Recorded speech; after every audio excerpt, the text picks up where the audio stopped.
Hello दोस्तों, नमस्कार। आज की इस वीडियो में हम आपसे भारत के कुछ ऐसे स्पेशल फोर्सेस के बारे में बात करने वाले हैं जो किसी की नज़र में आए बिना ही दुश्मनों को धूल चटा सकते हैं। तो चलिए शुरू करते हैं।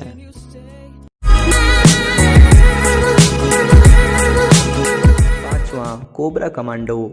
Cobra force central reserve police force यानी कि सीआरपीएफ का एक स्पेशल यूनिट फोर्स है जो कि खास तौर पे जंगल वॉरफेयर और नक्सलाइट वॉरफेयर के लिए ट्रेंड होता है। कोबरा फोर्स भारत के सबसे अनुभवी और सक्सेसफुल यूनिट में से एक है। कोबरा फोर्स का गठन 12 सितंबर 2008 में हुआ था। इनका केवल एक ही मोटो होता है, victory for gland in war. Cobra battalion को मल्टीटास्किंग ऑपरेशंस के लिए ट्रेंड किया जाता है। इनकी ट्रेनिंग लगभग एनएसजी कमांडो की तरह से ही होती है। इनकी ट्रेनिंग में खास तौर पे गोरिल्ला वॉरफेयर, एक्सप्लोसिव ट्रैकिंग, जंगल सर्वाइवल जैसे टेक्निक शामिल हैं। कोबरा यूनिट को इनके पराक्रम के लिए 2 बार शौर्य चक्र से भी सम्मानित किया जा चुका है। ये अपने गठन के बाद से ही कई नक्सलाइट ऑपरेशन को ऑपरेट कर चुके हैं और उनके मंसूबों को नाकामयाब कर चुके हैं। चौथा, एनएसजी कमांडोज। एनएसजी को ब्लैक कैट कमांडो भी कहा जाता है क्योंकि ये ऊपर से नीचे तक काले कलर के ड्रेस में होते हैं। यहाँ तक कि इनके ज़रूरत के सामान भी काले कलर के ही होते हैं। ये एक स्पेशल यूनिट है जो कि Indian ministry of home affairs के अंतर्गत आती है। एनएसजी कमांडोज का गठन 1986 में हुआ था और इस समय देश में करीब इनके 7,500 एक्टिव मेंबर हैं। एनएसजी कमांडोज का ट्रेनिंग बेहद कठिन होता है जिसमें कि इन्हें bomb detection and disposal skill, house intervention, under water operation and counter terrorism जैसे स्किल सिखाए जाते हैं। एनएसजी कमांडो समय समय पर जर्मनी, रशिया, फ्रांस के आर्मी के साथ सैन्य अभ्यास करते रहते हैं। एनएसजी कमांडोज देश के आंतरिक सुरक्षा के साथ साथ वीआईपी मिनिस्टर के सुरक्षा में भी अहम योगदान निभाते हैं। तीसरा, para commandos. Para special force Indian army की एक स्पेशल यूनिट है जिसे कि पैरासूट रेजिमेंट से अटैच किया गया है। इनका गठन जुलाई 1966 में हुआ था। तब से लेकर ये आज तक 54 साल की सर्विस दे चुके हैं।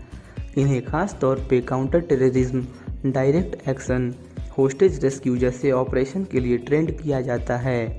पैरा कमांडोज का सिलेक्शन प्रोसेस 4 फेज में होता है: basic military training, pre selection, selection, advance special force training. एक पैरा कमांडोस बनने के लिए कैंडिडेट को हर तरह के मुश्किल सिचुएशन से गुजरना पड़ता है जिसमें कि उनके दिमाग और सहन शक्ति की परीक्षा होती है। जो कैंडिडेट इसे पूरा नहीं कर पाते उनका पैरा कमांडो बनने का सपना अधूरा रह जाता है। ये फोर्स इंडो पाकिस्तान वार, ऑपरेशन ब्लू स्टार, कारगिल वार, ऑपरेशन रक्षक जैसे ऑपरेशन में अहम योगदान दे चुके हैं। दूसरा, Garud commandos. Garud commandos Indian air force का एक स्पेशल यूनिट फोर्स है जो कि स्पेशल ऑपरेशन के लिए ट्रेंड होते हैं। जब 2001 में जम्मू एंड कश्मीर में एयरफोर्स के 2 एयर बेसिस पर टेररिस्ट अटैक हुआ तब इंडियन एयरफोर्स को इनकी सुरक्षा के लिए एक स्पेशल यूनिट की ज़रूरत पड़ी। तब जाकर 6 फरवरी 2004 में गरुड़ कमांडोज फोर्स का गठन किया गया। इन्हें खास तौर पे डायरेक्ट एक्शन, काउंटर टेररिज्म और स्पेशल ऑपरेशन के लिए ट्रेंड किया जाता है। ये फोर्स दुनिया के खतरनाक हथियारों से लैस होते हैं। इनका केवल एक ही मोटो होता है, डिफेंस बाय ऑफेंस। इन्हें कई बार अशोक चक्र और शौर्य चक्र से भी सम्मानित किया जा चुका है। ये special force Pathankot attack, Kashmir conflict जैसे ऑपरेशंस को ऑपरेट कर चुके हैं। First, Marcus commandos. Marcus commandos को मैरीन कमांडो फोर्स भी कहा जाता है। ये इंडियन नेवी के एक स्पेशल यूनिट है जो कि स्पेशल ऑपरेशन के लिए ट्रेंड किए जाते हैं। मार्कस कमांडोज की ज़रूरत तब पड़ी जब पाकिस्तान से युद्ध के दौरान इंडियन नेवी को लैंड ऑपरेशन के लिए आर्मी की ज़रूरत पड़ी। तब जाकर इनका गठन फरवरी 1987 में किया गया।